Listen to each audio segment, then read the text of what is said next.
Hey, my name is Nathan. Welcome back to the channel. If you haven't seen my previous videos, I've recently repurchased the A7 IV and fully rigged it up for video work. I'll have links to those videos below so you can see what my rig currently looks like. In the rig video, I mentioned that I would be purchasing a Viltrox DC-550 Pro external camera monitor. Well, I did, and now that I've used it for a short while, I want to talk about my experience with it, and hopefully this can give you insight into this monitor and if it's right for your camera rig.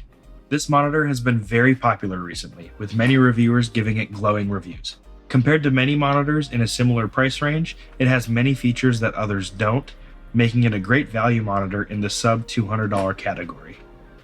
Let's start off by talking about what comes with it, because there are a few accessories in the box that I really like and actually add a ton of value to this setup.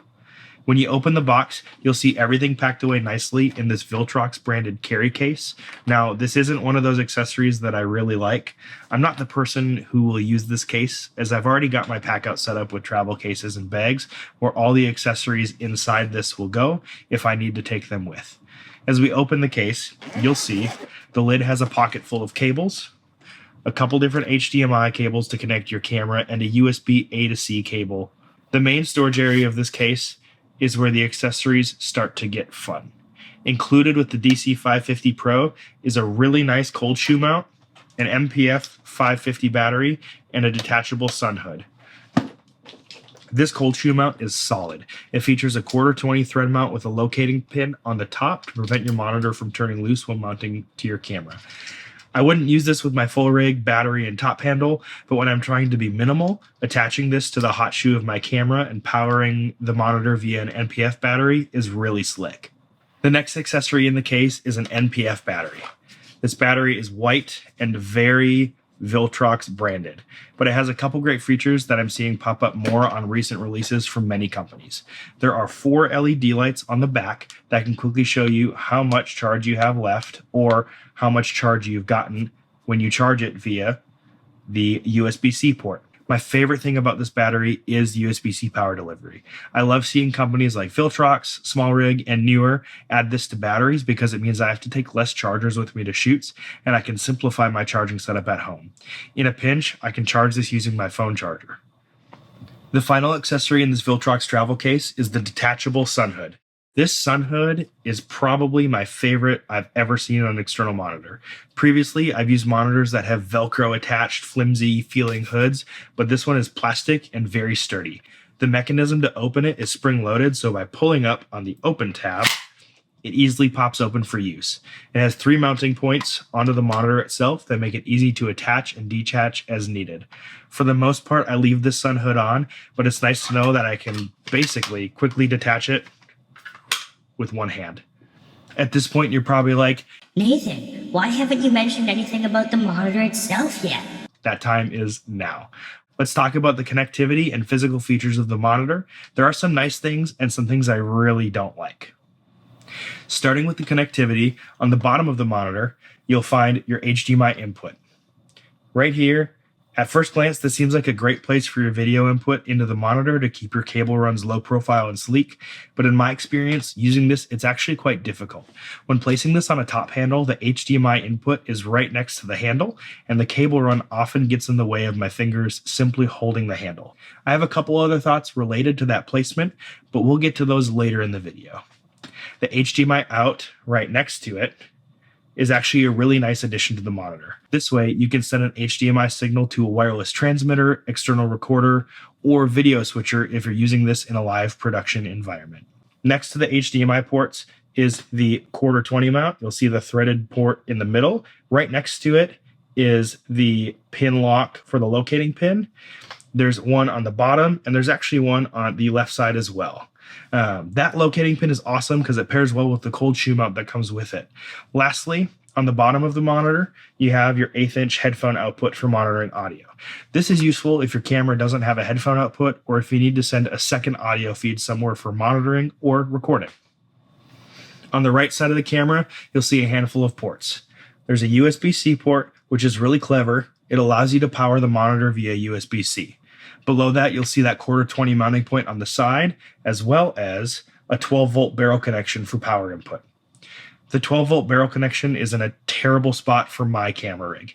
Having cables running to the right side of the monitor clutters up my top handle in the same way the HDMI input does. I think this placement and the placement of the HDMI ports are connected, so again, keep that in mind until later in the video. Side note, I've only powered this via NPF or V-mount, and I don't have a way to scientifically test this, but I would be curious to see if powering via the different means affects the brightness of the screen, because USB-C is 5 volts versus the NPF being 7.4, and the barrel connection is 12 volts. Let me know in the comments below if you've experienced any difference in brightness using different power methods on your external monitors, or if you've done it specifically with this monitor and what your results are. On the top of the monitor, you'll first see 3 custom buttons and a back button for navigating menus. These function buttons are useful and are actually in a great spot. You can customize a ton of features to be toggled on and off with these. For example, I have F1 set to turn false color on and off. I have F2 set for focus peaking, and F3 set to turn LUTS on and off. Next to these buttons, you'll see the SD card slot. This card slot allows you to load in custom LUTs and firmware updates for the monitor. So far, I've not had any issues with digital features on the monitor, but it's nice to know that Viltrox has provided a way to add or fix features in the monitor down the line.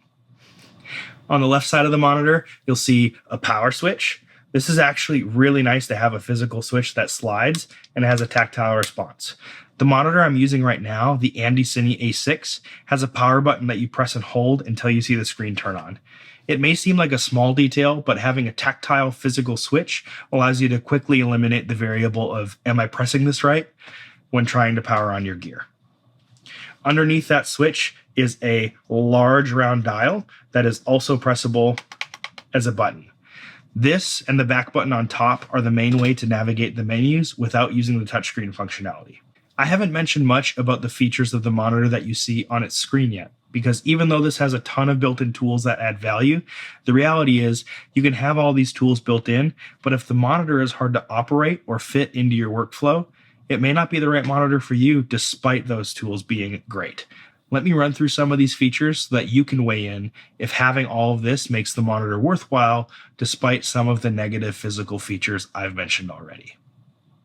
The screen, specifically on the 550 Pro, is advertised as having a 1200 nit brightness. Along with the sun hood, this is a great feature for shooting outdoors or environments with high ambient light that can cause reflections or glare on screen.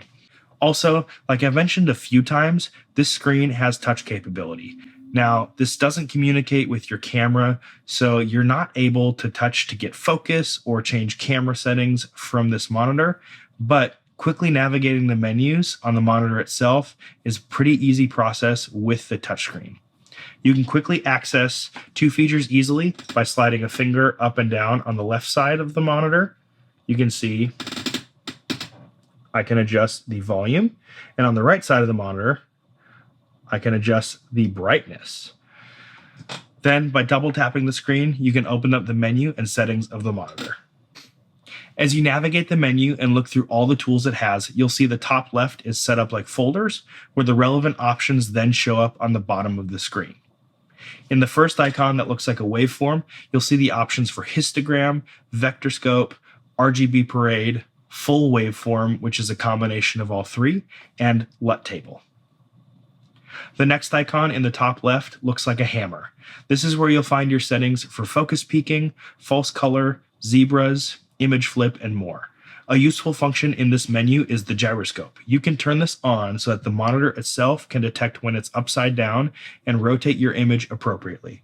I could see this being useful for someone using the monitor in a top-down style rig, or maybe trying to get that really high overhead shot and you have to flip your camera over. The third icon that looks like a target contains all the options for safety zones, guidelines, decompressing anamorphic footage, and the on-screen digital zoom. If you're shooting anamorphic or need to have guidelines to make sure you're framing content for both vertical and horizontal appropriately, this is the menu you'll be in often. Finally, the fourth icon that looks like a landscape has all of your controls for the calibration of the screen itself: brightness, contrast, saturation, and more. This way, you can adjust the look of the screen for any variances in the production process or your personal preferences on how you want to monitor your footage. The monitor also has a status for what input is receiving video and what the quality of that video is. Next to that, you'll see the settings icon. This is where you'll adjust things like the language of the menus, the fan speed, and the custom function keys. Chances are you'll go into this particular portion of the menu once or twice and never have to go back again. At least that's how it's been for me. All right, we've dissected just about everything we can about this monitor, but there's one thing I haven't talked about. That's my opinion on the placement of the HDMI ports and the power ports. I've said I don't like their placement, but I have an idea on why Viltrox placed these there. Let me know in the comments if you agree or if you've used this monitor this way yourself. I think the HDMI and power connections are in the right spot for someone who is using this monitor to build a vertical content rig. If the 1/4-20 mount on the side is used, power then lives on the bottom and HDMI lives on the side. Both of those placements then become normal like many other monitors have. Maybe I'm crazy and this is me creating a scenario that this placement is actually useful, but it seems to me that this monitor is actually set up really well to build a vertical camera rig. Stay tuned, I might try to build that out in a future video. Do you have any other questions about the Viltrox DC-550 Pro? Are there any features it's missing or any that you think aren't necessary? Let me know your thoughts in the comments below and keep this conversation going. I'll see you in the next video.